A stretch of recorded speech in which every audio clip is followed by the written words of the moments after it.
some pieces of information on how this panel will work. So first of all, I guess you all received the information from the organization about this. You are going to have, and this is information for the presenters, you are going to have 15 minutes to give your presentation, okay? Let's try to stick to time so that everyone has time to give the presentation and get comments and questions at the end as well. After everyone gives the presentations, I will just give some brief comments and ask some questions about the presentations to stir up the debate as well. And after all the panelists address also the comments I gave, we can open the floor at the end of the session for comments and questions also from the audience. The organization asked me to finish our session a little bit before 11. We are starting with a delay. So the plan was to end at 10:50, 10 minutes before the end of the session. So I guess we can try to end the session at 10:55, so 5 minutes before 11, if everything goes okay. So before we start with our presentations, just one last piece of information, and this is a classic in Zoom sessions as well. I will ask everyone to have their microphones switched off unless you are giving a presentation or when we open the questions to the audience and you pose your question. Apart from that, I will ask you to have your microphone switched off so that there are no disturbances while the speaker is talking, okay? So I guess we are in conditions to start now. Following the order in the program, the first one will be Onel to give his presentation. So Onel, when you are ready, please go ahead, 15 minutes. Thank you very much. Good morning. I have a PowerPoint presentation and I should share the screen right now. I guess you can share. Perfect. So can you see my presentation? Yes. Okay, thank you.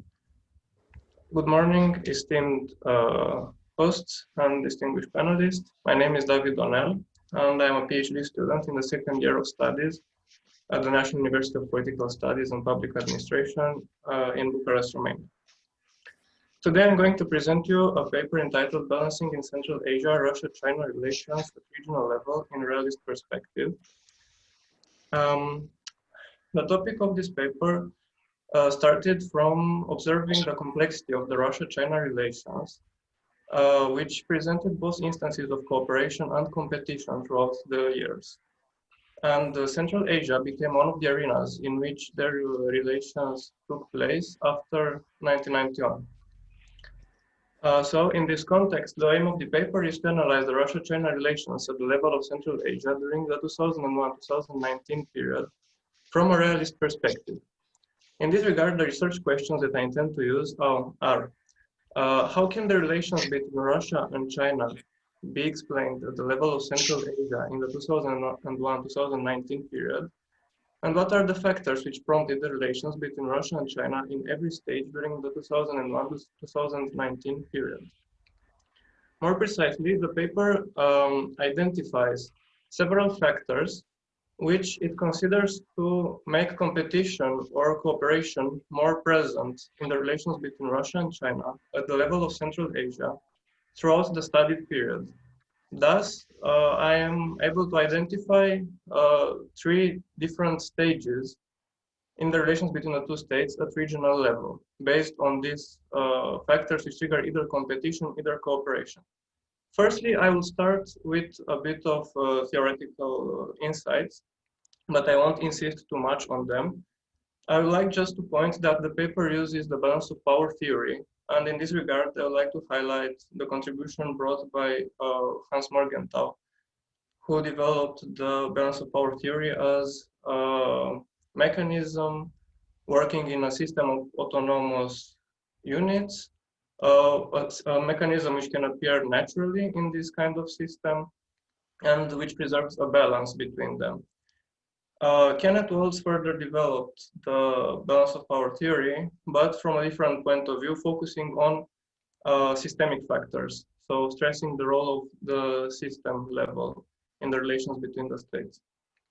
And he advised, or better said, in his opinion, the states should not pursue maximum power because if they become hegemon, they will attract the formation of an opposing coalition against them, which would be detrimental to their interests. In this regard, his position is observed as defensive realism.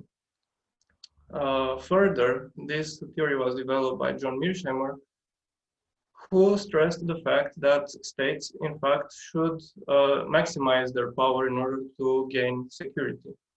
So his position came to be regarded as offensive realism. I would like to point another interesting theoretical aspect of John Mearsheimer's theoretical perspective. He perceives the concept of power as another instance of the balance of power in a sort of co-hegemony approach, as a context in which both minor powers and great powers take part, and there is competition between the powers engaged in this process, but at the same time, there is also a certain degree of cooperation between them as they preserve the balance of power in a concert of power approach. Furthermore, regarding the theoretical aspects, I'd like to highlight that this paper focuses on 3 dimensions of power. Of course, the military power, which is the main theoretical approach towards power in realism, is included, but there is also a focus on political influence, which I perceive in this regarding the purpose of this paper as political cooperation with the states in the region, and economic power translated as trade with the region or economic presence in the region. Regarding the methodological aspects of the paper, it focuses on quantitative and qualitative methodological approaches through data analysis in comparative approach and document analysis. The studied period spans between 2001 to 2019. I chose 2001 because of the implications given by the 9/11 terrorist attacks upon the international system and upon Central Asia through the Russia-China relations at regional level in Central Asia. 2019 was chosen, of course, because of the relative stability of the political and economical environment compared to 2020. Talking a bit about the regional context of the analysis, I focus on Central Asia, which I perceive for the purpose of the study as being composed of Kazakhstan, Kyrgyzstan, Tajikistan, Turkmenistan, and Uzbekistan. The place was a scene for great power competition in the 19th century between Tsarist Russia and Great Britain in what some scholars describe as the Great Game, the competition of the two powers for colonial possessions and territory in the region. After the end of the 19th century, Russia imposed its dominance on the region up until the fall of the Soviet Union in 1991. During the 90s, the region was mostly neglected by the international community, but it came back to the focus of the international scene in 2001 after the 9/11 terrorist attacks, when, as I said earlier, the US involved in the region in order to conduct the operations in Afghanistan. Among the great powers involved in the region after 2001 are the US, Russia, and China, but among all, Russia and China are the most influent. Now, regarding Russia and China, the two have more connections, let's say, with the region. Regarding Russia, it developed historical ties with the region during the decades of Tsarist and then Soviet rule. After 1991, it still preserved a high profile in the security domain through its military presence, which was still in the region. Among its interests, which I identified, there are the access and the control over the exports of energy resources, the maintenance of regional security and the repression of any form of radical movements, especially those regarding Islam radical movements, and upholding political influence upon the regimes. Concerning China, it was interested in regional stability during the 90s, but this aspect was mostly ensured by still the presence of Russia in the region. Beginning with the 21st century, so after 2001, especially Beijing started to develop its own interests in the region. More precisely, it was interested in diversifying its energy resources in order to avoid falling independence on Russia. But also, China is interested in maintaining regional stability and also enhancing development in order to ease or to reduce the tendencies of separatism from Xinjiang. So after a brief analysis upon the interests of the two powers, it can be argued that the two states, Russia and China, they share a similar interest for maintaining regional stability, which may be a potential factor for cooperation between the two states.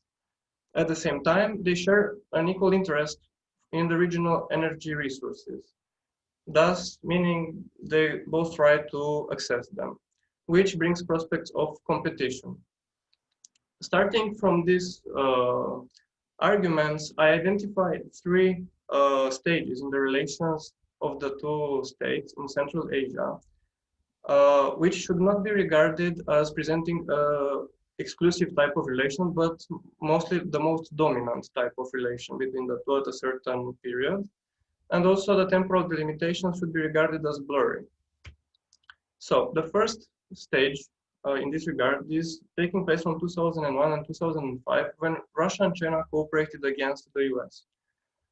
So we can see the strong involvement of the US in Central Asia after the 9/11 terrorist attacks, especially towards Uzbekistan and Kyrgyzstan, the K2 airbase from Uzbekistan and the Manas airbase in Kyrgyzstan, representing very important, from a strategic point of view, aspects for the operations the US was about to conduct in Afghanistan. Soon, Russia and China felt threatened by the US presence in the region from multiple points of view. On the one side, because of what they perceived as a military encirclement, but on the other side, also because of possible destabilizing effects on the regimes in the region, because of democracy promotion, norms promotion by the Western powers, including the US. And all these fears were taking place also on the background of the color revolutions, which started to appear during the next years. Thus, I argue that the US presence determined Russia and China to cooperate in the political and military spheres at the level of the region in this period, 2001-2005. Cooperation which took place in military dimension through joint exercises and arms trade, but also in political dimension through issuing common statements, common declarations in the Shanghai Cooperation Organization, in this regard triggering the US presence in the region or the US supremacy. And a special case is represented by Uzbekistan. Both Russia and China supported Tashkent against the US and Western criticism in the context of the Andijan events in 2005. And in this regard, both Russia and China backed the decision of Uzbekistan to evict the US from the K2 airbase. After the eviction from the K2 airbase, the position of the US diminished in the region, and even though it was still present, it made room for another dimension of the relations between Russia and China to take the front seat. And between 2005-2010, competition became more present in the relations of the two states. As I said, both have interest in accessing the energy resources, and since the resources are limited, this brings prospects of competition. In these dynamics, Russia started with a better position because of the legacy of which it inherited from the Soviet Union, meaning infrastructure, links of all kinds, political, cultural, etc. In this regard, by 2007, Gazprom had monopoly over the gas supplies from Central Asia. On the other side, China managed to score an important action in 2005-2006 when it bought Petro Kazakhstan in an action in which it did more than Lukoil. And it also opened the Sino-Kazakh pipeline in 2006. The case of Turkmenistan is another special factor in the energy dynamics in the region, since China intervened in 2009 in the middle of a Turkmen-Russian gas war by offering a 4 billion loan to Turkmenistan, thus breaking the Russian monopoly over the gas exports of Central Asia. This action also was accompanied by the opening of the Central Asia-China pipeline, which became operational in 2009, thus bringing more and more resources towards China. Over the years, it developed and expanded. So in this regard, I argue that during 2005-2010, China challenged Russia's position in the energy field and brought the overall balance of power in the energy domain to an equilibrium, if not even if tilted it towards itself at the level of Central Asia. This graph shows the trade of fuel between Kazakhstan and Russia and China. It's challenging to find this type of data for all the Central Asian states, so I focus only on Kazakhstan in this regard. But I think it shows how China's position improved after 2005 compared to Russia's position regarding the fossil fuel trade.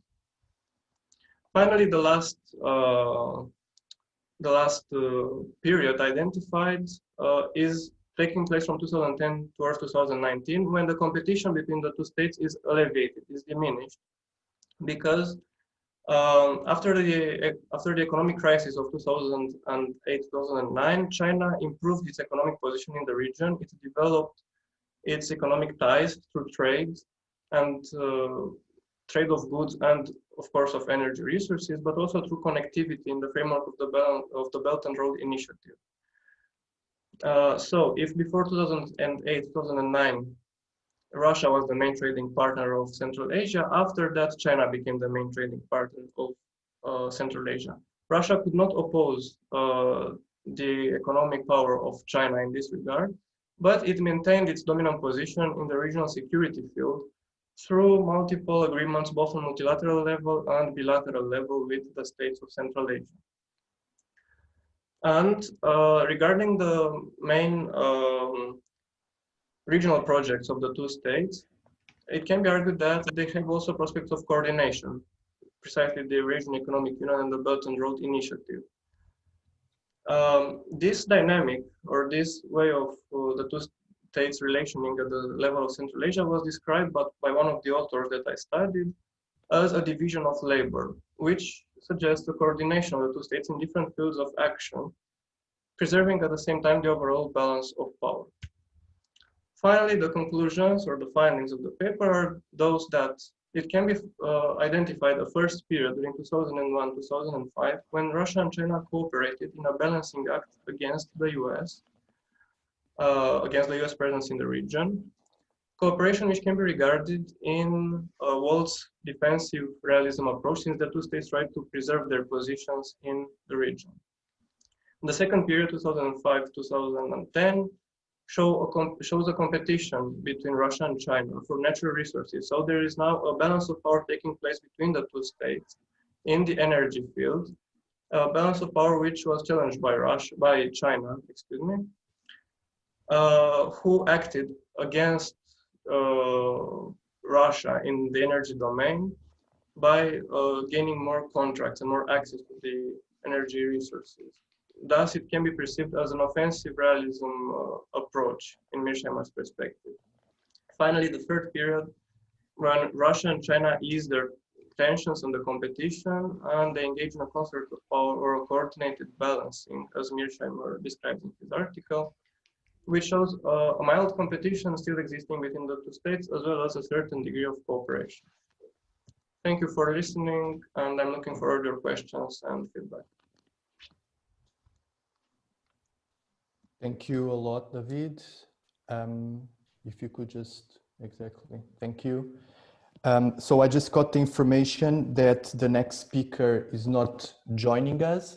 So we can move to the third presentation in the program, Tianyi Liu. Good morning. So you can start when you're ready. Try to stick to the 15 minutes, okay? And if you want to share your PowerPoint, you can also do it. Okay, thank you. And before you start, let me just give another piece of information. Please try to keep your microphone switched off, okay? So that the speaker has no disturbances.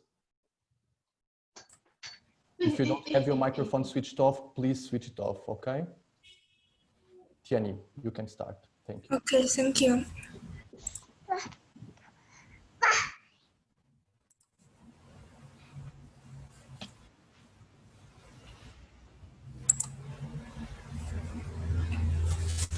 Good morning, everyone. My name is Tianyi Liu. Today, my topic is the geographical view of the European Union and the Chinese Belt and Road Initiative. The Belt and Road is an international initiative proposed by China that takes the interconnection of countries along the route as the means of initiative, takes the free and harmonious development of all countries as the initiative goal, and takes policy communication on impeded trade, people-to-people bonds as the initiative content. It also expands Asia, Africa, and Europe. An international grand initiative on 3 continents involving more than 60 countries and more than 4 billion people.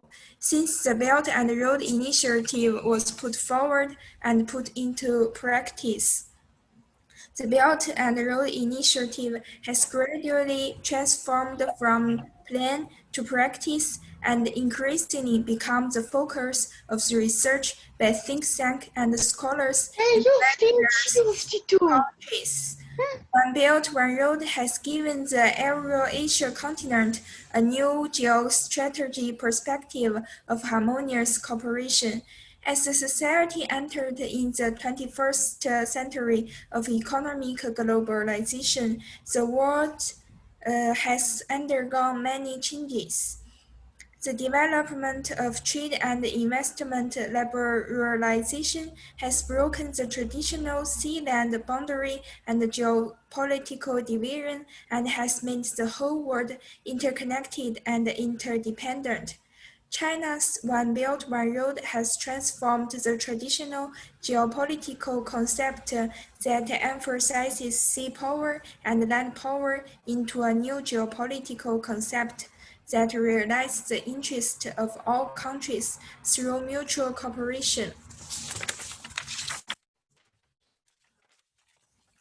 From the perspective of China, whether the Belt and Road can be successfully promoted, the subjective and objective factors of member states should be fully considered on the issue of Belt and Road cooperation risk management. Central and Eastern European countries are located in the Balkans and regarded as problem-prone areas. On the whole, the potential problems and challenges facing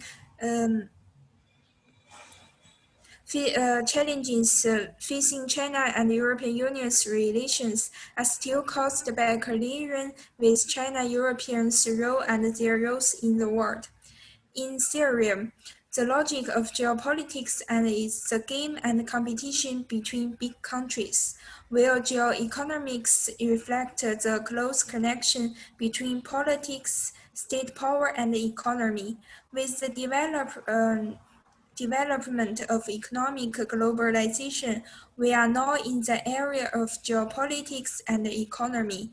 The joint action of integrated Europe and the European Union will definitely affect the implementation of the Belt and Road. Moreover, the European Union's influence in global geopolitics is an important international organization that cannot be ignored in any regional and international cooperation. The geopolitical confrontation between China and the United States behind the economic problems is also a foreseeable geopolitical risk. Therefore, China hopes to strengthen the European Union's understanding of China's Belt and Road Initiative. It plays the role of traditional links between the European Union and the United States, and enables the European Union to change its prejudice toward China's Belt and Road Initiative in terms of position and understanding importance. The two major powers in the European Union, Germany and France, have exceeded the provision of the Euro Stabilization Treaty. National debt shall not exceed 3% of GDP. Since the outbreak of the international financial crisis, especially the European debt crisis, the European economy has suffered setbacks. China's One Belt, One Road can coincide with Europe's Juncker plan. Italian Prime Minister Giuseppe Conte also stated on March 8, 2019, that this will be an opportunity for our country. He revealed that the document to be signed by Italy and China is not only a statement of intent, and that it will be binding immediately. Conte emphasized that Italy is expected to win Chinese investment for the seaports of Genoa and Toronto. The Italian Prime Minister also believes that for the European Union, this cooperation between Italy and China is also expected to important European high standards of financial transparency, rule of law, and the environment into the Belt and Road. The reason why the China-European Union Memorandum of Understanding can quickly reach a consensus because the world is in a phase of change, and the European Union is also constantly changing. On the one hand, the European Union needs to adapt to the rapid rise of China and the impact of the Belt and Road project in Europe. On the other hand, it also seeks cooperation with China, hoping to introduce Chinese investment. In recent years, China's investment in Europe is very small in proportion, but has grown rapidly. China's investment in Europe has huge growth potential, and the European Union's huge demand for funds is an important foundation for China's Belt and Road cooperation with the European Union. Infrastructure interconnection is a priority area in the construction of the Belt and Road. Investment and trade cooperation are the main cooperation method for the construction of the Belt and Road in Europe. According to agreement of 2030 transport system, takes the pan-European Union transport network. Connecting the Belt and Road and the Juncker Plan is conducive to the formation of three major international economic cooperation corridors: the New Asia to European Land Bridge, China to Mongolia to Russia, and China to Central Asia, West Asia, improving the overall infrastructure connectivity and business operations in the regional environment. The Belt and Road Initiative is an opportunity for the European Union to enhance its global influence. The Belt and the road is a green, environmentally friendly, and sustainable road, and is carried out in accordance with market and oriented operations and international standards. China to Europe and Europe cooperation in the development and the operation of third-party markets.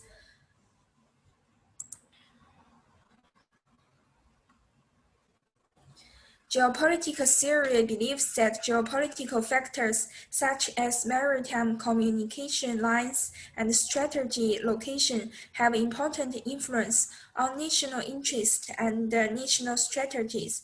It reflects a basic characteristic of power games based on geographic spatial situation. Since the 1990s, globalization has shown a trend of in-depth development. The political communication, economic and trade exchanges, and even cultural exchanges between countries have reached unprecedented heights. From the perspective of geopolitics, the geopolitical space carried by the Belt and Road Initiative includes the center and the periphery of the Eurasia continents, the sea passages of the Pacific and Atlantic. These areas are classic geopolitical zones that are very sensitive to countries in the world. The Belt and Road Initiative is an international grand strategy involving politics, economic, and culture. The construction of the Belt and Road will inevitably affect the change and existing geopolitical structure. The accession of Italy, a majority member of the European Union, has made Italy the end of the Belt and Road Maritime Silk Road in March 2019, which is conducted to the connection of the European Asia continent. Italy is an important hub of the ancient Silk Road in history. Europe has experience in regional peace and cooperation, but some European countries are skeptical of China's lead One Belt, One Road. In addition, certain countries or regions will become the joining point of the Belt and Road Initiative. This kind of geopolitical changes will cause geopolitical games in the countries along the route, which will bring new disturbances to the Belt and Road Initiative. China's domestic underestimation of Europe's uncertainty and Europe's overestimation of China's geopolitical intentions is worth nothing as China continues to become a global power. China and the European Union are located in the east and west ends of Eurasia. Although there is no direct geographic connection, the European Union's perception of the Belt and Road is not only a continuation of the perception of the rise of China, but also a new area of this issue development and change. Conversely, China's re-understanding of the European Union's cognition is not only the basis and guarantee for China's implementation of the Belt and Road, but also an important theoretical basis for China to develop Sino-European Union relations and the framework for the Belt and Road. The European Union will strengthen the European Union's cooperation with China to meet common responsibilities across all three pillars of the United Nations: human rights, peace and security, and development. The European Union has its own institutions, and the European Union members have exclusive power to develop their influence on the premise of mutual respect in multilateral relations. Germany is the first European country to support the Belt and Road Initiative. The Belt and Road Initiative is connecting with the European Union's junk plan and the Pan-European Union's transportation network. So, the cooperation between China and the European Union through the Belt and Road Initiative can increase mutual understanding and reduce the European Union's doubts about the Belt and Road related projects. The Belt and Road project have a large investment and faces many medium and long-term risks. The relevant European Union institutions and companies have a rich experience in risk assessment and governance. Cooperation between the Belt and Road Initiative and the European Union can bring benefits to both sides and increase geographic connections. Based on the principle of equality and mutual benefits, the One Belt, One Road welcome European Union countries to join in the construction of the One Belt, One Road and bring benefits to the participating countries through the One Belt and One Road initiative. Generally speaking, China's One Belt, One Road is for the European Union. The One Belt, One Road can not only amplify the achievement of European Union integration, it also makes up for the shortcoming of European Union integration and eliminated the contradictions between the East and the North of Europe. Also explore the beauty of small countries. Thank you very much. Thank you a lot, Tianyi. Thank you for your presentation. And thanks also for sticking to time. Thank you very much. Okay, with our second presentation, we can move to our third and last presentation of this panel. I'll ask Andrey Kinyakin to give his presentation.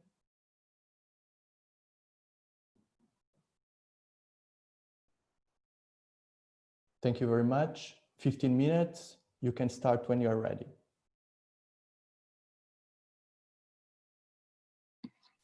Thank you so much for providing me some time and your attention just to share my actually the regional processes within the Eurasian continent and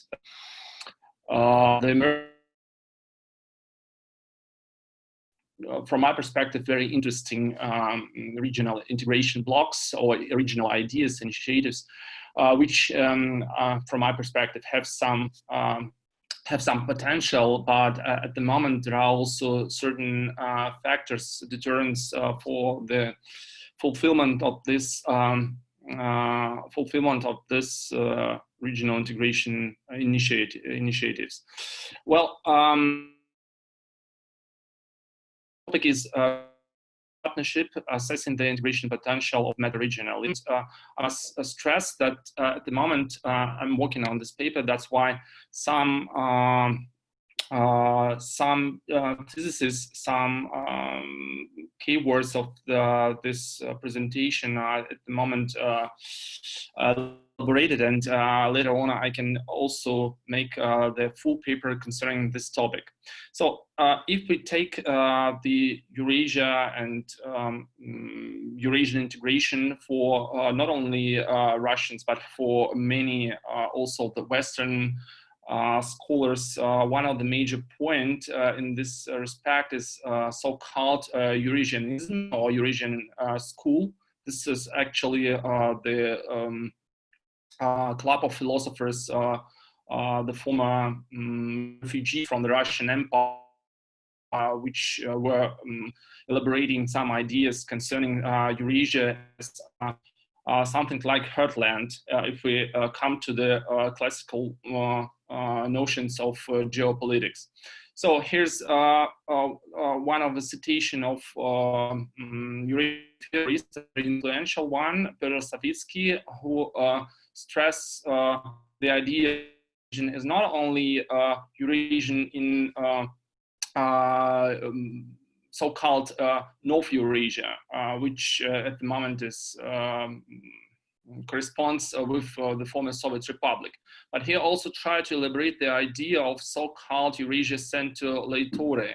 This is actually the wide Eurasia, which encompasses not only the so-called former Soviet space, but other regions.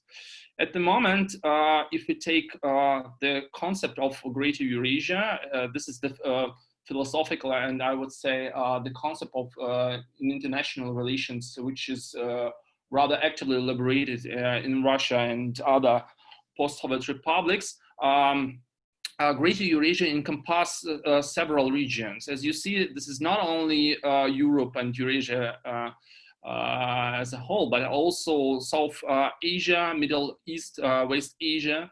All of them are regarded as part of this Greater Eurasia. And this concept is rather promising for the current integration processes within the Eurasian continent and post-Soviet space. I mean, first of all, the activity of Eurasian Economic Union, and also gives some insights for the question of connectivity between Eurasian Economic Union and other regional integration initiatives and blocks. First of all, it is mentioned by the previous speaker, Belt and Road initiatives, because actually Eurasian Economic Union and Belt and Road initiative at the moment are really made by leaders of Russia and China to find common grounds and to provide some connectivity. But, if we take actually the essence of this idea of Greater Eurasia, I singled out some so-called micro trends. This prerequisites why actually this concept emerged. It emerged about 7-8 years ago, probably 10 years ago in Russia, and it is connected first of all with the demise of our father concept. First of all, the concept of Greater Europe, which was elaborated from the beginning on year 2000, and the emergence of non-Western powers and non-Western concepts in, for instance, China and so on. This is actually macro trends. This is also micro trends. If we take the concept of Greater Eurasia as a concept, this is also the situation concerning the regional risks which emerged actually in 2014. I mean, the situation in Ukraine. For Russia, it plays really important role, but it also the situation in other regions of the world. For instance, Syria is also regarded as the situation then, which actually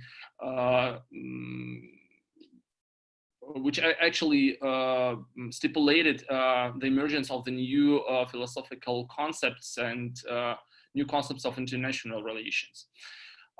So what is actually greater or extensive Eurasian partnership?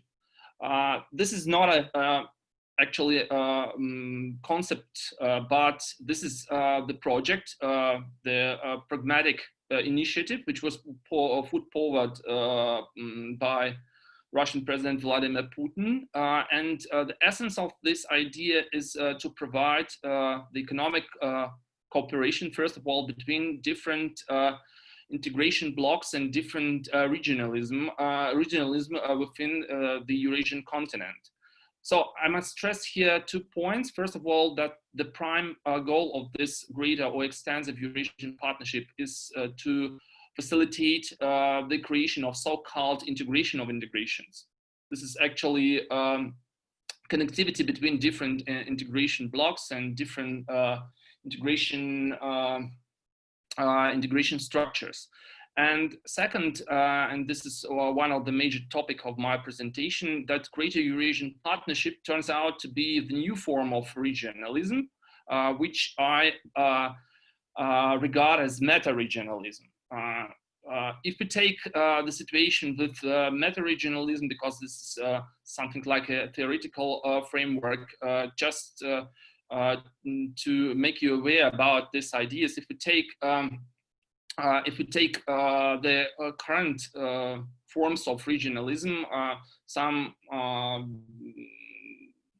distinguished scholars like Philippe de Lombard or Michael Tello single out several types of regional organizations or regionalism. This is micro-regionalism, sub-regional integration structure, I used the names of integration structures which are active within the post-Soviet space. The Baltic Assembly, actually the organization which encompasses 3 Baltic states, Estonia, Latvia, and Lithuania. If we take the Guam organization, this is Georgia, Ukraine, Ukraine, Moldova, and Azerbaijan. So Meta-regionalism, this is regional integration structure, and for the post-Soviet space, it's valid for the Eurasian Economic Union, which at the moment encompasses 5 former Soviet republics: Russia, Belarus, Kyrgyzstan, Kazakhstan, and Armenia. But it's also valid for the European Union, because European Union as an integration structure is actually special within the boundaries of the European region. So macro-regionalism, here's the situation with Commonwealth of Independent States, which encompass the post-Soviet republics, but at the same time, it can be regarded as interregional regional organization. And also meta-regionalism in this respect is something like trans-regional integration structure, which provides actually the connectivity between different integration structures, and I will show you what integration structures are deemed to be the part of this Greater Eurasian Partnership. But one more point concerning meta-regionalism. The main features from my perspective is, first of all, integration or trans-regional character. At the moment, the Greater Eurasian interregional cooperation, it means actually providing some cooperation between different regional integration blocks within the Eurasian continent. If we take Eurasian continent, here we must take out this concept of Greater Eurasia. It means actually not only connectivity between former post-Soviet republics or Eurasian Economic Union and China, but also integration structures which are active, for instance, in South Asia, like ASEAN and so on. The loose interrelation between the major actors. So the basis for this interaction is the interrelation based of this formula of FTA plus. So no binding agreements and no movement towards actually the classic integration blocks like this Belo-Balasa structure and something like this.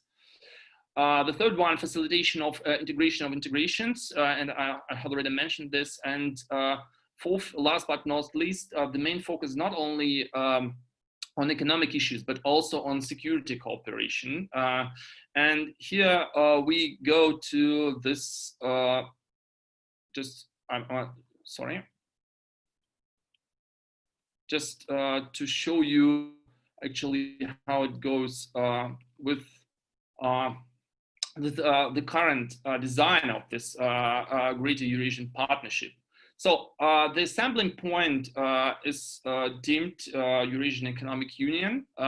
This project of Greater Eurasian Partnership was put forward by Russia and actually heavily promoted by Russia.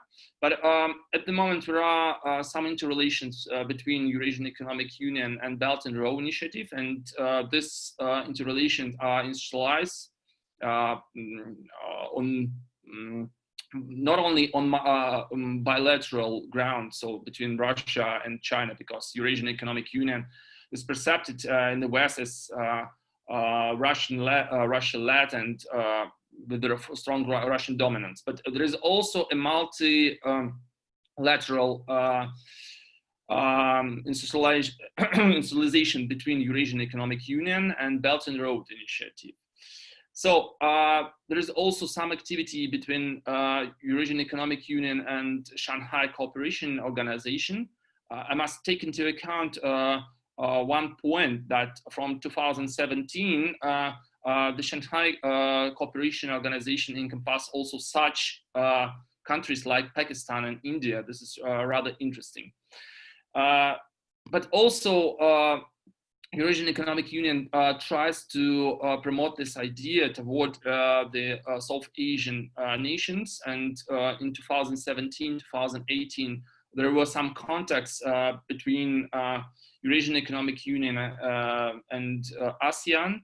And in October 2019, the free trade area between Eurasian Economic Union and Singapore was established. This is actually one of the points why at the moment Eurasian Economic Union is deemed as the assembling point of this Greater Eurasian Partnership. But I'm coming back home just to show you actually the timeline of this. So from idea to actually the current situation, what is going on, I must say that, of course, the situation with COVID-19 heavily influenced the elaboration of this project. But in October 2019, the agreement between the Eurasian Economic Union and China on economic cooperation came into force. And one of the major points is actually the active cooperation to promote this idea of Greater Eurasian Partnership. As I told you that assembling point is Eurasian Economic Union, but there are different tracks for the creation of this Greater Eurasian Partnership. And at the moment, this is really interesting due to the fact that many things, many projects are carried out on the national level, but not only a supranational level. Notwithstanding, there's a situation when we can discuss national, supranational track as probably a basic one, and national and supranational as possible ways of creating this Greater Eurasian Partnership. At the moment, the basic one is the second one, but who knows, probably if this project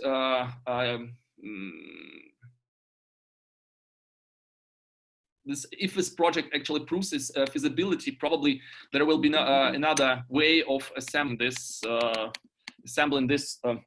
structure. So this is how actually Greater Eurasia Partnership is deemed by the leaders of different nations. I must tell you that, of course, what the European Union concerns, this is actually really hard issue to discuss the cooperation between, for instance, the Eurasian Economic Union and European Union. And what the Greater Eurasian Partnership concern, I think it is really not at the current situation, to the fact that there is the situation of non-recognition between European Union and Eurasian Economic Union. And as I told you, Eurasian Economic Union is deemed as assembling point for this Greater Eurasian Partnership. Notwithstanding, the designers of this Greater Eurasian Partnership regard this project as the connectivity between major integration blocks, but also probably the major counterpart at the moment to cooperate is, of course, China. And it was stressed by Vladimir Putin, who is actually the architect of this Greater Eurasian Partnership. And as I have already told you and have already shown you this timeline, at the moment, the interrelation between Eurasian Economic Union and Belt and Road are industrialized, and there is something like between two integration initiatives to not to be competitors, but to be rather partners in Eurasian continent. So this is also one of the figures just to show you actually how the Greater Eurasian Partnership can be designed with the current integration initiatives. I mean, first of all, Belt and Road Initiative, which is here also shown. And probably a couple of minutes just to share my vision about the chances of Greater Eurasian Partnership to become not only the idea, but also the feasible project. Here I show you the SWOT analysis I made, and probably if we take the strengths and weaknesses, well, the weaknesses of this project are rather abundant, and the strengths are not so actually obvious as probably with the other projects in regional integration. Andrey, before you continue, could you just wrap it up? One minute. Okay. Yeah, and at the moment, one of the major points I try to elaborate is also the elaboration of set of indicators in order to measure feasibility of the Greater Eurasian Partnership as an integration block. And this is actually the dimensions and also probably some gorgeous some metrics in order to measure this Greater Eurasian Partnership. And also, this is of course at the moment is rather hypothetical, but at the same time, given the SWOT analysis factors, I must say that the basic scenario that this project in current condition is unfeasible, and probability actually of this scenario is about 80%. So here's the conclusions. I must tell actually that this is a really interesting idea of meta-regionalism. Probably in the years to come, will be some attempts to provide new forms of this meta-regionalism. But the question of or issue of feasibility is probably the core one. So thank you so much. Thank you a lot, Andrey. Thank you. And thank you all the presenters for your super interesting presentations. So as I said in the beginning, now I'm just going to give some brief comments and add some questions about your presentations. And then after you answer these questions and comments, we can open the floor for the questions from the audience, okay? So the first thing that I would like to say, and I'm not sure if you felt that listening to all the presentations, is that it's something very puzzling for me, because a common trend between the three presentations is that when we look at Central Asia or to the big region in that part of the world, that we are seeing a trend of cooperation. David mentioned that this last phase of relations between China and Russia is a phase of cooperation. Tianyi also mentioned the possibilities of cooperation between China and the EU. And Andrey was now telling us about the probability of deepening cooperation between all these areas, creating a meta-regionalism type of structure. So the first question that I would have for the three presenters is what explains this? What explains this trend of deepening cooperation between regions or great powers? Because we hear a lot in the news and in many analyses that the trend now is competition, and the pandemic kind of showed that there is a lot of competition between the countries. But your analysis shows something a bit different. So I would like to ask you, what is explaining this deepening of cooperation between countries that you observed in the areas that you are studying?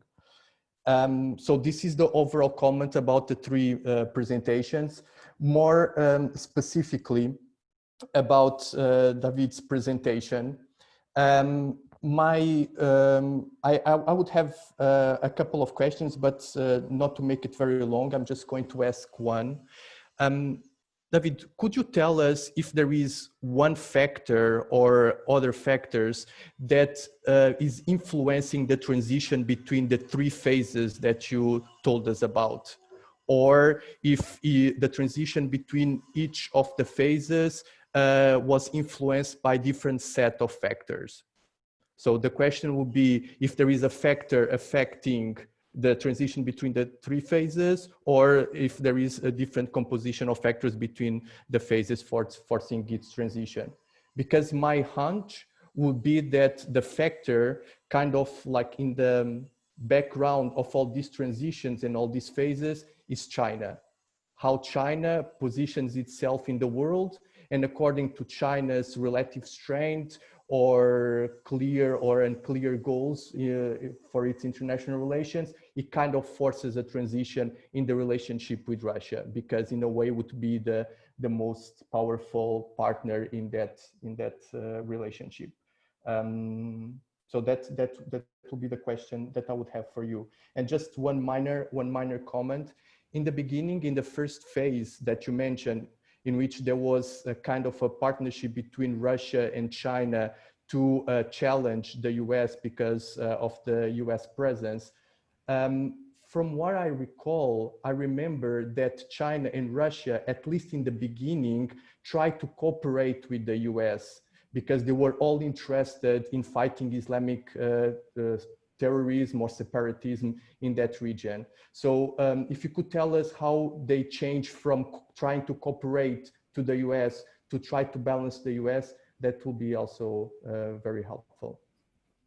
So moving to Tianyi. Tianyi's presentation is making a very strong argument, because Tianyi is telling us that we are entering a new phase of geopolitics. And correct me when I'm wrong, okay, Tianyi? You're suggesting that we are entering a new phase of geopolitics that suggests a different relationship between economics and politics. I would like to push you a little bit on that. And I would like you to tell us a little bit about how is this different between the process of globalization that were led by the US. Because the US also tried to connect politics and economics, and with this relationship, even promoting globalization, exert influence in the world.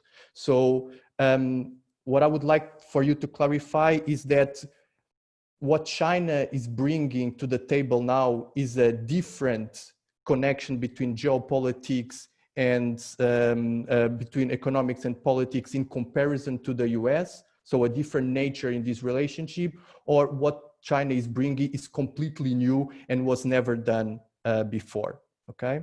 So how new is the Belt and Road when compared to other big projects that we had in the past, for example, conducted by the US? And you were very strong in your argument, suggesting and proposing all the opportunities and the potential in the cooperation between China and the EU. But just to play devil's advocate, because that's my mission here a little bit as well, to play devil's advocate, in the State of Union speech that the President of the European Commission gave just this week or last week, she said that China for the EU is a strategic rival.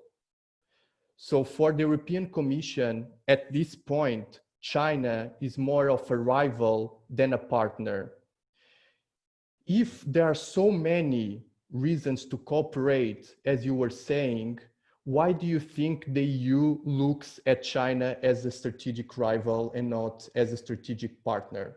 What changed so that there was this mindset change in the EU? If you could elaborate a little bit on that, that would be very helpful as well. And a last question regards the pandemic. I had to ask this question. It's a classic, sorry, I had to ask this question. many countries with the pandemic, looking at China, what they said is that now we have to decouple from China. We realize that we are too dependent on imports from China, and we have to find a way to start producing things on our own and not importing them from China. So the trend that we saw with the pandemic was countries trying to separate a little bit themselves from China. Do you think this represents a risk to the big project that China is proposing now, the Belt and Road? Do you think that as going forward, we are going to see more competition with countries and China than cooperation, as your presentation was suggesting? So that will be my last question. Thanks a lot for your presentation as well. So lastly, Andrey, very bold argument as well. My question, and you gave us a really rich presentation in terms of data and the prospects of success of this project. My question will be, and let's see if you agree with me or not. So there were projects in history in which countries try to exert influence or try to rule over this really big area. As David was saying in the beginning, Russia tried it before, the UK also tried it with the big game or the great game. So this was tried before. Do you think this is the same? Do you think it's yet again another big power trying to find a way to exert its influence over this area, now not through imperialism like before, but through institutions, trade agreements, and stuff like these? And if we look at the past, we see that these projects failed. So the British Empire failed, the Russian Empire failed, even the German Empire that tried to get to this region also failed. Do you think that looking at the past, we can get any clues as to the extent that this project can succeed or not? Is history any help in trying to understand if a project like this has any feasibility? And lastly, so from what I understood from your presentation, I see this is more an idea than actually an operationalized plan. And if we take this Greater Eurasian Partnership and as an idea, as a discourse proposed by Russia, what is causing this type of discourse? Why is Russia, why is Putin trying to come up with this idea and proposing this discursive tool? Do you think that he has any hopes of trying to establish any coherence led by Russia in this area? Or it's just talk for internal politics saying, look, we are still influential outside and we have these big plans regardless of if they are feasible or not? And last question, and I promise I end here. You included the European Union. And again, the relationship between the European Union and Russia is very difficult at this point. How do you see the prospects of cooperation between the EU and Russia within this big framework of the Greater Eurasian Partnership? Looking at how the relations stand now, should we be hopeful, or they are very shaky now and we don't know as we go forward? So I stop my comments here. If you'll be so kind and address them, and then I would move to audience questions. Thank you. Thank you again for your presentations. David. Thank you for the questions and for the comments. I'll start with a general question regarding the factors which might explain the cooperation between great powers. I'll address in this regard the cooperation of which I was talking about between Russia and China.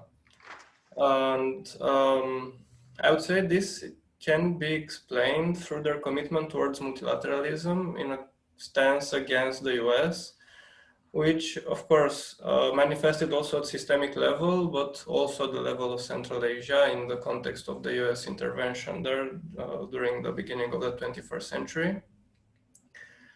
And I think that their cooperation enhanced, especially after 2014 and all the criticism and sanctions confronted by Russia for its actions in eastern Ukraine and the annexation of Crimea.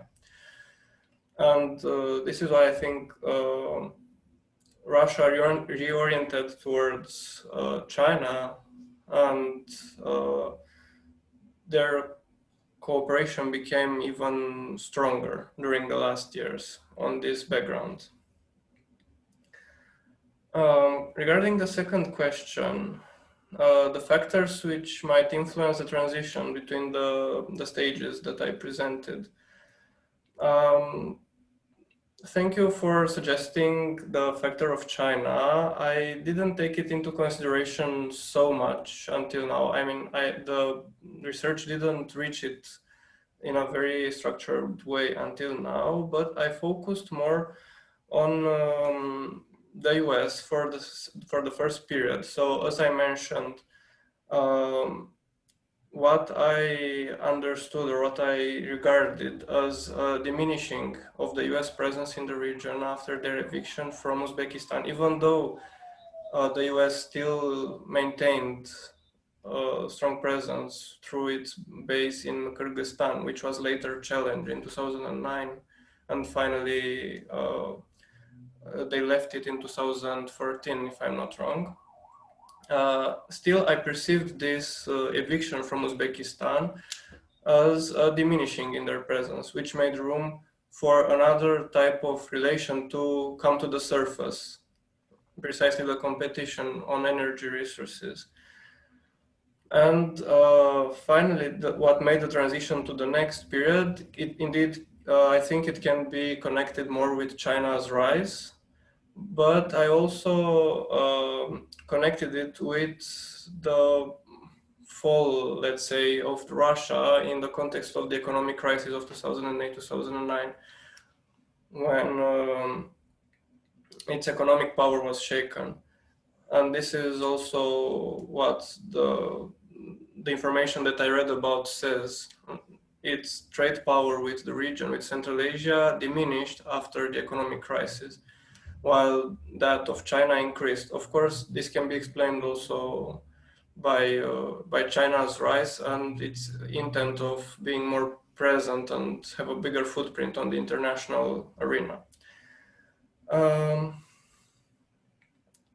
the third question was about the relation with the US in the beginning of their intervention and the partnership they had, how they went towards balancing against the US. Well, indeed, yes. In the first moments of their intervention, Russia and China were, let's say, satisfied, or it was all right for them that the US intervened because, as you said, the US was fighting against terrorism. Here is a slightly bigger discussion. Ahmed Rashid argues that initially Russia was opposing any form of intervention of US in the region, but Uzbekistan started negotiating by itself with the US. So confronted with a dissident movement in the bloc of Central Asian states, Russia tried to foster this common answer in which they decided, let's grant the US the permission to enter the region. And as I said, in the first months, yes, this was suitable for Russia and China because the US was fighting the Taliban regime in the end and extremism. What Russia and China hoped was that their presence will be temporary in the region. When the US defeated the Taliban regime and then expanded their interests and moved forward towards Iraq, and even more, they stayed in the region even more. They prolonged their presence in Afghanistan and so on. That moment represented this shift that made Russia and China feel threatened by the presence of the US. I think this can be also shown through their common declarations in the context of the Shanghai Cooperation Organization. If I'm not wrong, around 2002, when there was a document regarding its establishment issued, it contained some aspects regarding the US presence, condemning their unilateral military presence and so on. So I think it was pretty quickly understandable for China and Russia that the US might be a threat for them in the region.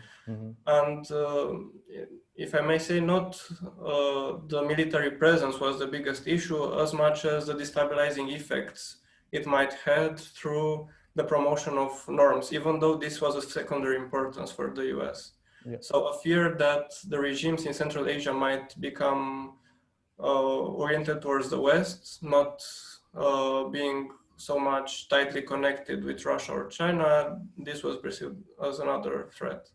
Okay. And all these factors amounted towards a decision to balance against the US through political and military means. Yeah. Well, since you are talking about threat, I guess you know his work, Stefan Walt. He has a realist theory in which he talks about the balance of threat, not yes. the balance of power, but the balance of threat. Maybe his work might also be helpful for your study, because it can add also this idea of threat and how these rearrangements, they can change according to our threat perceptions. Just a suggestion. Thank you for the suggestion. Indeed, it might be useful. I will consider it. Thank you, David. Tianyi? For the first question, I think China's One Belt, One Road has transformed the traditional geopolitical concept that emphasizes sea power and land power into a new geopolitical concept that realizes the mutual interest of all the countries, because we entered with the civil development of globalization. Now every country is seeking a new road, and One Belt, One Road is recorded to the ancient Silk Road. It brought a new geopolitical thought and a new geopolitical image. It can expand the international geopolitical span and suit for the modern geopolitical images. And as China is developing, and you see many countries seek, maybe China will be a new competitor instead of cooperator. I think Chinese One Belt and One Road is not only the central country, is not only China. Every country develop their advantages with their own new character. And in the One Belt, One Road initiative, as the country of European Union, Italy is also a center of this 21st Maritime Road. So many countries like European Union, Russia, also America is actively attended to this road and pay a lot of attention, because every country has its own advantage and they can take an important role in the, we can see it's a majority of it is a cooperation road instead of a competition road, because China is trying to do the best common construction, common communication, and common share. This is the main principle of the One Belt, One Road. And for the third question, whether there is more cooperation in the One Belt, One Road, or this road other country will get rid of this more depend on China. In my view, as a Chinese people, I don't think other country is dependent on China, because there are a lot of products in China from all over the world, from Europe, from America. And the main problem why China's government is seeking for a new road to explore some new cooperation with other countries, because as introductory country of the world, the most money is not earned by China. We like industrial country, we contribute human resource, we contribute substantial resource. It brings some problem like pollution, and we cannot earn the most money from commerce and trade. We are just like an industrial country. So with the One Belt One Road, China is not only to broke the doubt about Western country, we can make the world learn China more, because from the China's development, many country is adopt in the Chinese government target.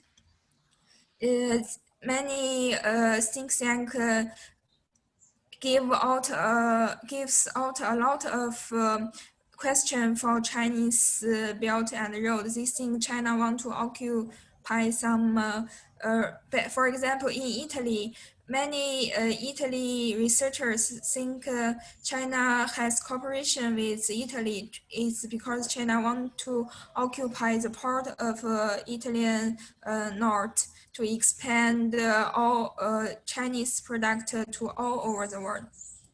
But from the ancient Silk Road, there is a route from China to the Europe. It's not a route Chinese government put out there 1,000 years ago. There is a route from east to west. We just do a new proportion to make more cooperation for the other country, and we all this road is not only built from Chinese government, because all the country is facing like economic crisis.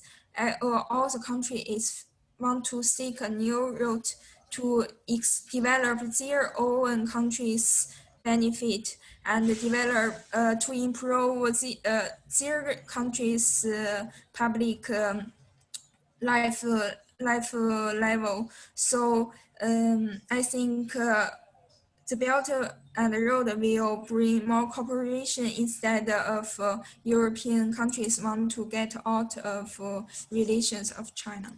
Okay, thank you. I understood. So you're saying that there is so much interdependence between these economies that it's very unlikely there will be decoupling or the decrease of globalization. Yes, because China is the third biggest country in the world. It is not possible no connection, or because the territory is defining the cooperation relation with other country. So if China is a small country, maybe they can get rid of China. China is the third biggest country. It's a nature thing, except and if we don't put the One Belt One Road, other country will have other cooperation, other relations with China. It's good point, Tianyi. Good point. Thank you. Okay, thank you. We can move now to Andrey. Yes. First, concerning your general question, why the process of regional integration are so active within the Eurasian continent at the moment. From perspective, the reason is actually the bunch of different factors from different level and from different nature. I mean, not only economic, but also geopolitical factors and also we must take into account that the processes which are underway at the moment, not only on the macro level, I mean, the competition between different powers like China and the United States. That is actually the reason why the project of Belt and Road is underway. One of the hypotheses at the moment is actually that the decision of the United States to infringe the activity of China in South Sea was the reason why actually China decided to build this land corridors, and first of all, Belt and Road. We take the post-Soviet space. This is a different story. I think the regional integration is stipulated by, first of all, the activity of extra-regional actors like United States or European Union or China, but also the inner factors like the desire of Russia not to lose its influence on the former post-Soviet republics. So it's, for instance, Central Asia is traditionally regarded in Russia as something like backyard and the sphere of influence. And if we see actually the activity of China going forward with these initiatives like Belt and Road initiatives, this is actually situation when you are losing the souls and hearts of your formerly sister republics. Sister republic, this was actually the notion for the Soviet republics within the Soviet Union. So my answer is actually we see here different mix of factors, indigenous, and also from different nation, different essence. And from my perspective, what we see, for instance, between Russia and China, and more generally between Russian integration project and Chinese integration project, this is actually the desire not to compete and desire not to be rivals, but try to find something like a common grounds for further development.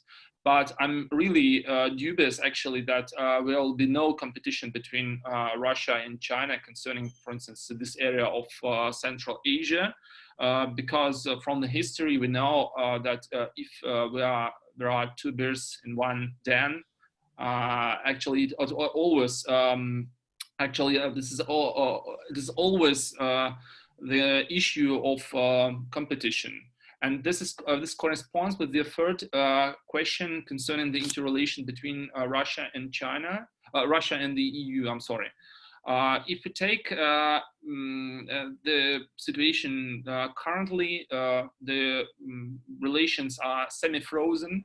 So on the political level, there are no contacts, but if we take, for instance, humanitarian sector, the contacts are really active. For instance, I don't know, Erasmus project is really active in Russia. But if we take Russia and the European Union as regional players, this is the huge competence between these two players, and there is even the notion so-called contested neighborhood. This is the former Soviet republics. Many of them are the members of so-called Eastern Partnership program of the European Union, which are actually the objects of this influence by Russia and by the European Union. But here we see the sheer competition. And one of my publication is Eurasian Economic Union, European Union integration rates. Integration means actually which integration blocks actually try to woo this, from this contested neighborhood. Back to your questions, probably I to answer the question. Concerning this specific question, first of all, about the projects in history, and this is the same thing. Actually, this is I don't think that Greater Eurasian Partnership is something like an imperial project. No, the project, and probably you are right, than a project, or there is something like a centralization of a between Eurasian Economic Union, a Belt and Road Initiative, but at the moment this is more idea than the project. So I think this is the first of all, just to put forward something like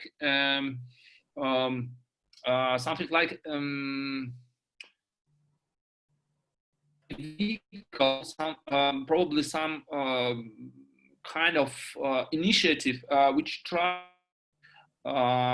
evade this competition in the future between Russia and China concerning, for instance, a Central Asian region.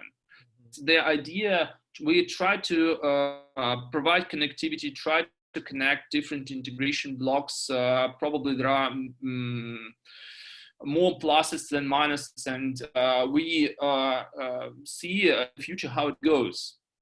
And we not only try to create this on the bilateral level, but also to create on a multilateral level. The question is concerning this great partnership, whether it's feasible or not because there is competition at the moment in the latent phase between Russia and China, for instance. But unwillingness, for instance, of the European Union to become the partner and of this project, so on. Not only to the current interrelations between European Union and Russia, but also, and I must stress this thing, and values between, if we take Russia, European Union, China. So this is also probably the answer to the question you asked, Tianyi, about why European Union is so so anxious about the Chinese influence. One of the point is that the European Union is anxious because of this Chinese soft power, which has also one of this element of authoritarian rule and something like this. This is different political values if we take this.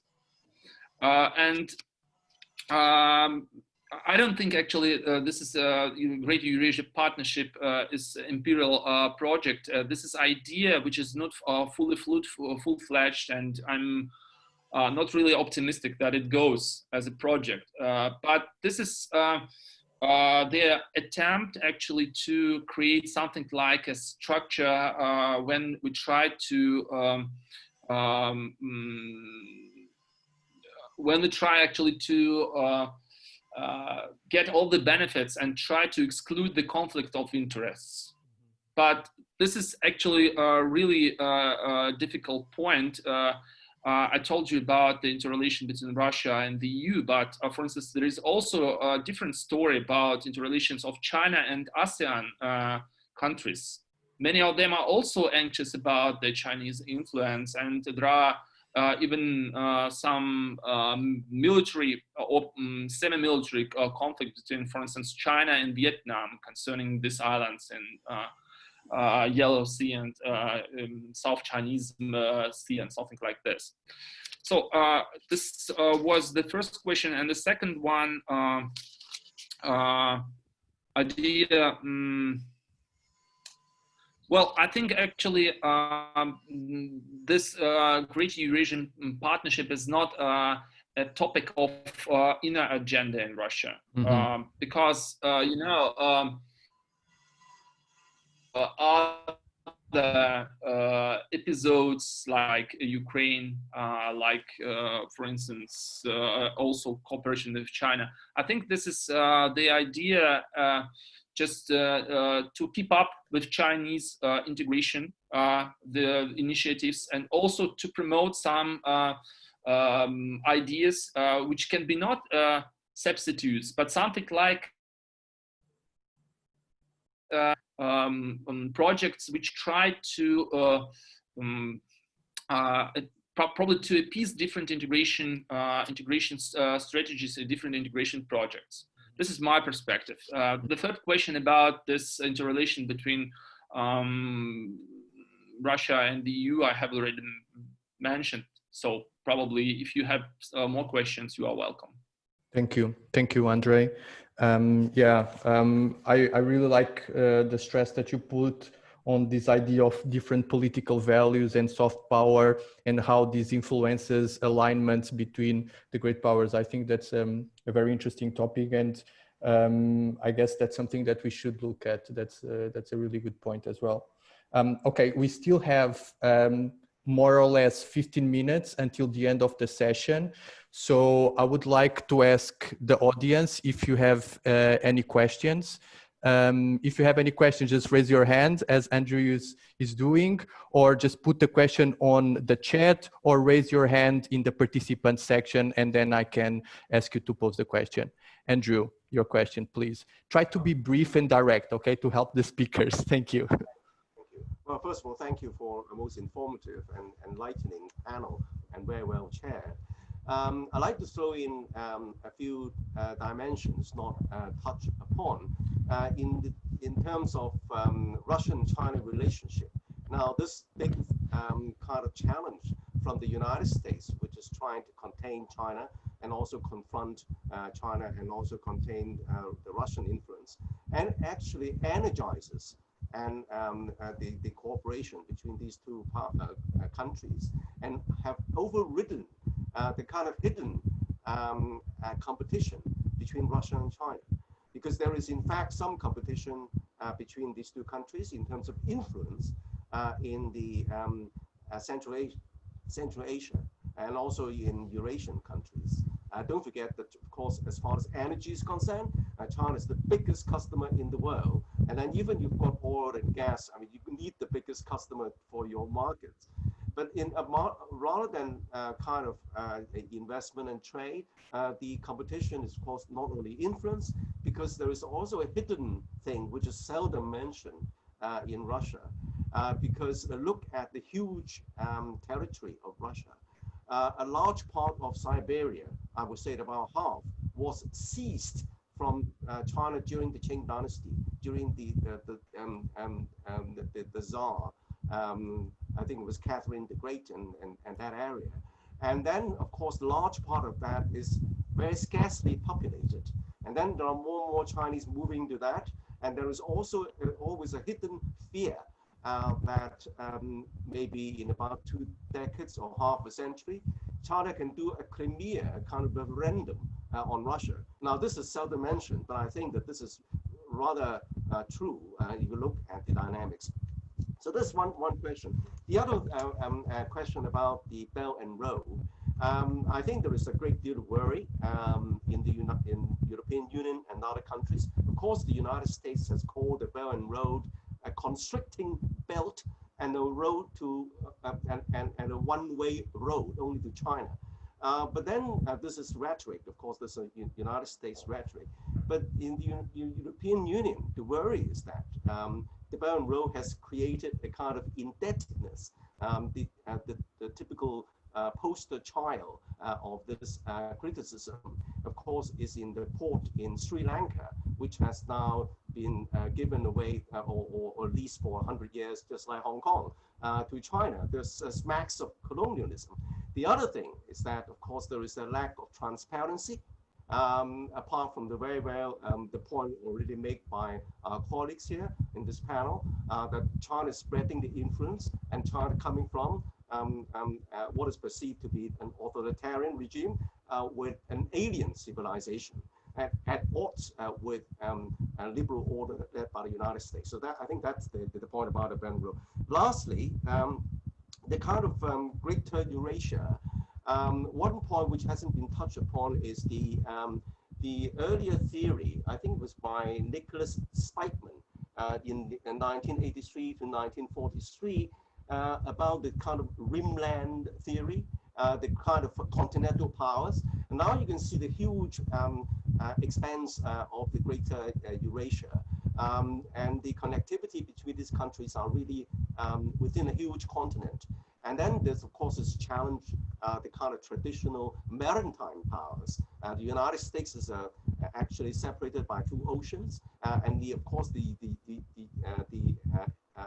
former European powers are really maritime powers. So are we seeing the emergence of now a continental kind of power bloc challenging what is traditionally Western maritime kind of power influence? Well, here I stop. I mean, there's sufficient material. Thank you, Andrew. Thank you a lot for your questions. I have a raised hand here. I'm not sure if I'm going to pronounce your name rightly. Gülsen Aydin? Gülşen Aydin. Gülşen, I'm so sorry, Gülşen. Gülşen, go ahead, your question. It doesn't matter. I want to ask my question to Andrey. Andrey, you mentioned European Union within the framework of Meta-regionalism. I can't figure out why with all supranational institutional structure, why European Union is involved in meso-regionalism instead of macro-regionalism. Thank you, Gülşen. Thank you for your question. One last question for this round. Please, sir, you raise your hand. Go ahead. Yeah. The microphone. Yeah, you can switch on the microphone. Yes. Thank you. Thank you very much. My question is to maybe all of the panelists. Thank you for your presentation. As you know that there are frozen conflict in post-Soviet space, and we know that Belarus and Minsk, there are some incidents, maybe it become another frozen conflict area in the future, like Ukraine and Georgia and other frozen conflict. My question is, what do you think about the frozen conflicts effects on the Belt and Road Initiative and Greater Eurasian Partnership? Is there what are the frozen conflicts future effect or current effect on these both Belt Road Initiative and Greater Eurasian Partnership? Thank you very much. Thank you. Thank you. Okay, so we have to wrap up the questions here. I'm going to move to the panelists now, to the speakers, to address the questions. We have less than 10 minutes until the end of the session, so I'm going to ask you to be brief in your answers, if you could, okay? I guess we can start now the other way around with Andrey, if you don't mind. Andrey, go ahead. Yeah. First, I ask the question of Gülşen. Thank you so much for your question. Concerning the European Union, if we take European Union, well, first of all, this differentiation is made on this spatial ground. So if we take European Union, it's only a European region, European continent. If we take Commonwealth of Independent States, which encompass the former Soviet republics, which are not only the European nations, but also some nations in Central Asia and Asia. This is actually more, I would say, Commonwealth of Independent States more special than the European Union. That's why I put it in this group of meso-regionalism, if we take actually European Union. Probably I ask you a question, or do you have some second thoughts concerning this? About the question about the frozen conflicts in Eurasian continent. This is a really good point and a really good issue due to the fact, but this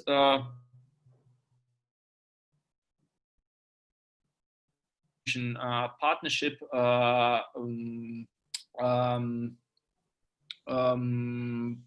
put into special cooperation actually the connectivity between different integration blocks. And I have already mentioned about this situation between China and ASEAN countries. But for me, a really point is actually how it goes further, for instance, with Shanghai Cooperation Organization after this conflict on the boundary between India and China. Whether actually it will put some influence on further activity, integration activity within this within this project. But generally speaking, there are so many embedded conflicts and so many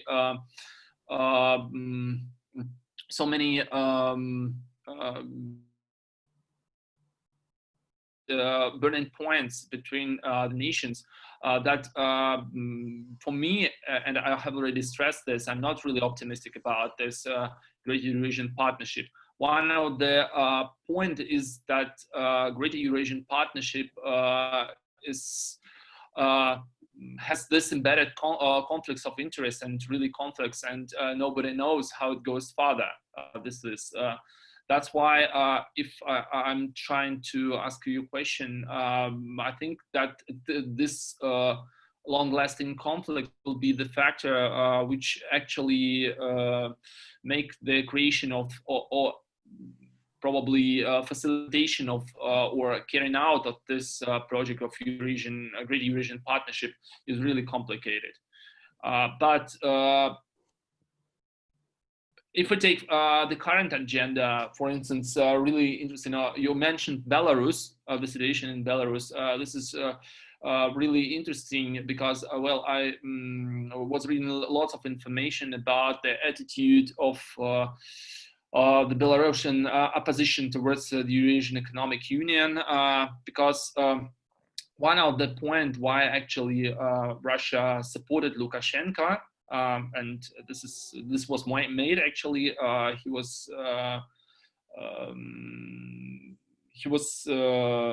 praised by Vladimir Putin as the newly elected president of Belarus. That was the fear that probably the Belarusian opposition makes the turn to the West, and there will be some setbacks for the integration structures like Eurasian Economic Union. Moreover, Belarus and Russia has one more integration structure, so-called the joint state between Russia and Belarus. And this is really interesting, but if we take this rationally, at the moment, the Belarus economy is mainly connected to the Russian one. So about 70% of all the exports of Belarus goes to Russia and to Eurasian Economic Union. Trey, you have to wrap up, okay? Yeah. Otherwise, we don't have time for the others. Probably, well, I try to ask all the questions. Sorry for taking too much time. Thank you, Andrey. Very briefly, Tianyi.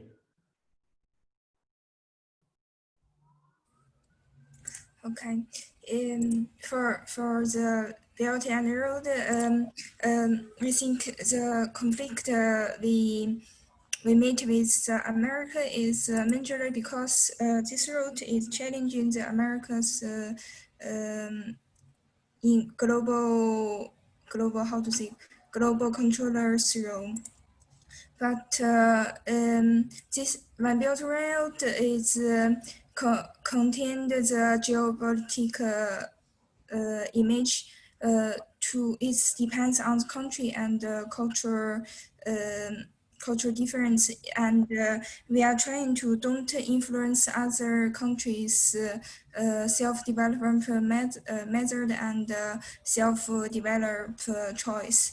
And it's a doubt for us that also for the Chinese government, it's a big challenge to face all the countries' environment and their own conflict. It's the urban area of Europe.